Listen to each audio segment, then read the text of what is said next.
What's happening, guys? The man for the Midlands, Liam Cook here, and it's time for episode number 5 of the Sky Blue Diaries, the web series exclusive to the Coventry United Matchday YouTube channel, where we attempt to win the Premier League with Coventry City on FIFA 17 career mode within a mere 5 seasons. It's not been an easy ride so far. It's looking more likely that a playoff run is our best chance of gaining promotion to the Championship in our first season, but new arrivals will help our cause. Armstrong and Donnelly have been drafted in up front, and we've made some cracking signings for next season with Wayne Hennessy, Cyrus Christie and Ched Evans joining on free transfers in the summer. But for now, we focus on the month of February. We need to start picking up some points, and fast, or our push for promotion may well falter. Let's take a look at the fixtures that lie before us in this episode. We start with a home game against recently promoted Bristol Rovers at the Ricoh Arena, followed by the second leg of our Checker Trade Trophy semi-final against Leyton Orient. Chesterfield await us at the Prague Stadium.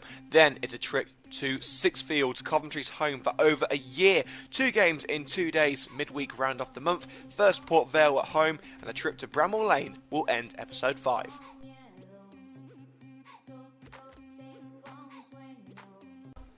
So here is the table, and it doesn't make for pleasant reading. With 17 matches to go, Coventry are 15 points from the top of the table and hanging on to the final playoff place on goal difference alone. If we can go unbeaten throughout the month, it will consolidate our position in the top 6, and fingers crossed, if the top 2 falter, we may well be able to close the gap on the automatic promotion places. Our first fixture of the episode sees the Sky Blues welcome Bristol Rovers to the Ricoh Arena. I'm expecting a victory here against a side promoted last season, but of course games are not won on paper. So here is the team we'll be fielding. Reece Charles Cook will be our number 1 going forth after Badia Shields moved to Liverpool. Jamie Sterry will start at right back with Turnbull preferred to Harries. He'll partner Willis in defence. Lewis Page keeps his place at left back. Ojo remains on the left wing. We've chosen a young double act in the centre. Stevenson comes in for McCann to partner Maitland-Niles. Jody Jones continues on the right side. Up front, new boy Adam Armstrong makes his debut after his insanely cheap move from Newcastle. Marvin Sordell completes the lineup. A frustrating game of few chances appears to be heading for a 0-0, but we get a last-minute corner. One final opportunity as Jody Jones lays it off to Ojo. The ex-Liverpool man holds off the defender and looks for the cross, puts one in towards the far post, and Chris McCann nods it into the net with virtually the last touch of the match. A crucial goal as the Sky Blues take all 3 points at the last possible moment. The substitute proves his worth. McCann has scored a handful of late goals from the bench already this season, and now he's well and truly staking his claim to a starting position in the next match. A 1-0 win for Coventry. And that next match is the second leg of our semi-final with Leyton Orient in the Checker Trade Trophy. We take a 2-1 lead from the first leg, and like the first game at the Matchroom Stadium, we're fielding a younger side in order to save our more experienced players. A rare start for Lee Burge in goal. Dion Kelly-Evans comes in at right back with Harries and Moore Taylor in the middle. Ryan Haynes starts on the left. In midfield, Ramirez and Devon Kelly-Evans start out wide. McCann captains the side after his winning goal against Bristol. He's joined by Ivor Lawton in the centre. Quayne Thomas starts up top with Rory Donnelly.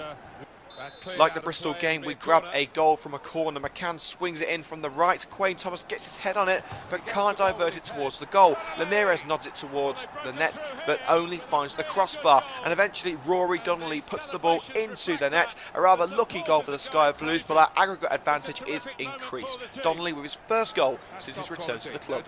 Dion Kelly-Evans pushes forward from the back, looking to grab himself a piece of the action, playing a 1-2 with Quayne Thomas, and a neat finish from the fullback. That's 2-0 to Coventry, 4-1 on aggregate. That should see us safely through to the final. Into the second leg, Orient had to score quickly to give themselves the smallest chance of a trip to Wembley. Former Arsenal man Jay Simpson holds off numerous challenges. He plays a through ball to ex-Villa youngster Jordan Bowery, and the striker does the rest. A great goal for Orient makes it 2-1 on the night.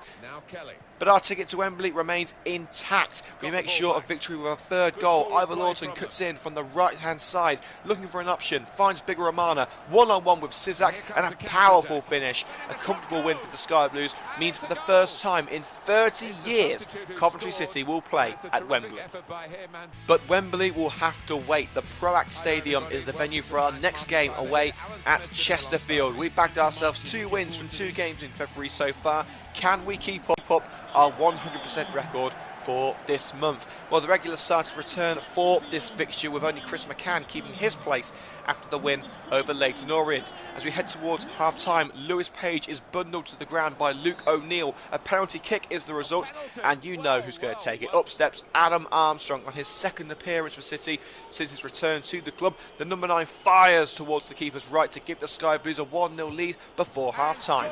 But straight from kick-off at the Armour's penalty, we're on the attack again. Quick passing between Jones, Armstrong and Sordell. The latter kicks in, looks to have overrun, but slices the cross in for Armstrong to nod home. The youngster makes it 2-0, a double for Armour as we head into the break.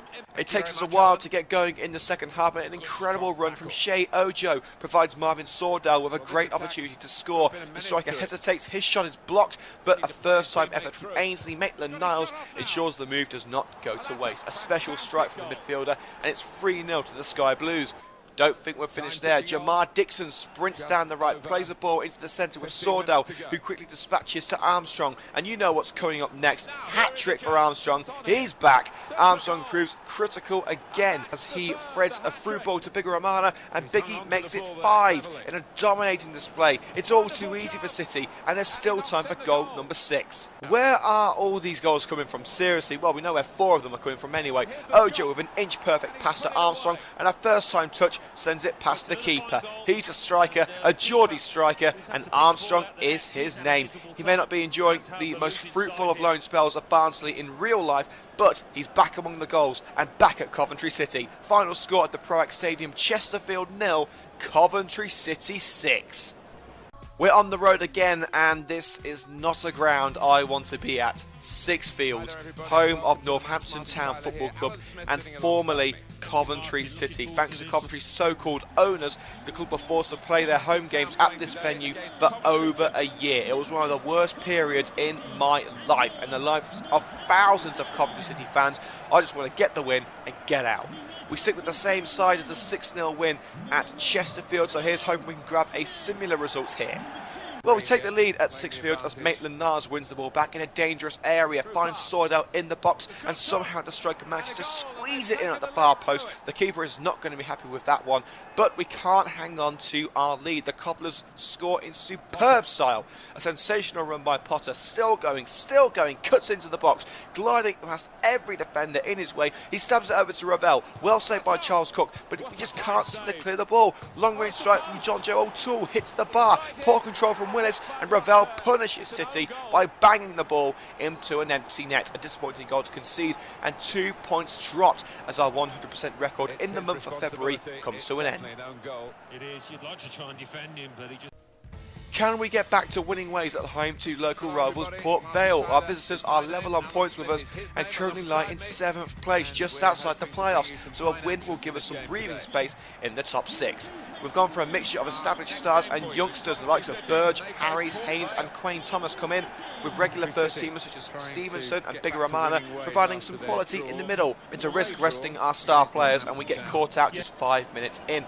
Martin Patterson with one of the easiest goals he'll ever score. Brilliant cross from the left, keeper and defence static, and Patterson smashes home to give Vale an early lead. The Sky Blues struggle on and find an equaliser from a corner in the second half. Corner routines seem to be quite successful for us at the moment. Bigger-Romana plays a 1-2 with Ramirez, puts his cross in, and there's Dion Kelly-Evans with a bullet header to give City a precious point.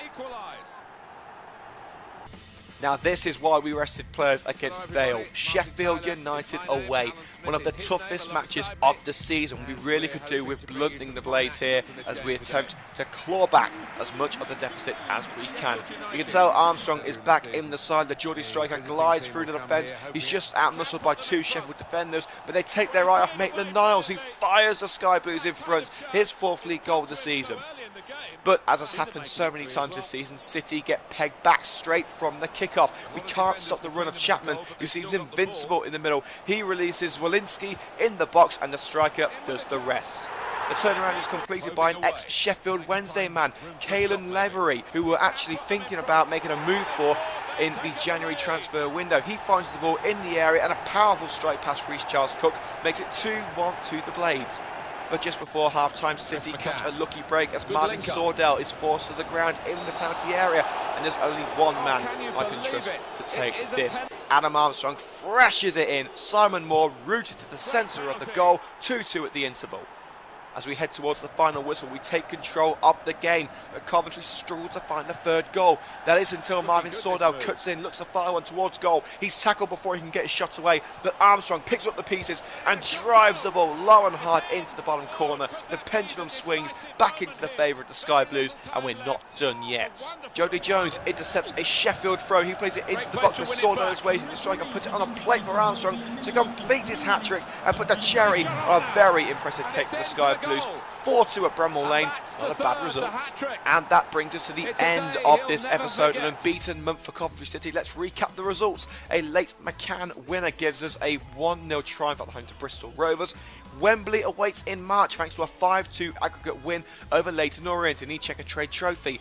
An audacious 6-0 win at Chesterfield, which not only saw Adam Armstrong score his first goal since his return to Coventry, but he also scored his second, third and fourth goals in a dominating display. A frustrating 1-1 draw at Northampton followed at Sixfields. Then the same scoreline was the result at home to Port Vale.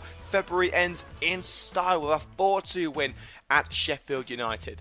Coming up in episode 6, we have every game from the month of March. We're reaching the business end of the campaign. Can we consolidate our playoff position? We start with Fleetwood at home, whom we thrashed at Highbury earlier in the season. Oldham at home follows, then it's a trip to Oxford at the Kassam Stadium. Not a happy hunting ground in real life for Coventry.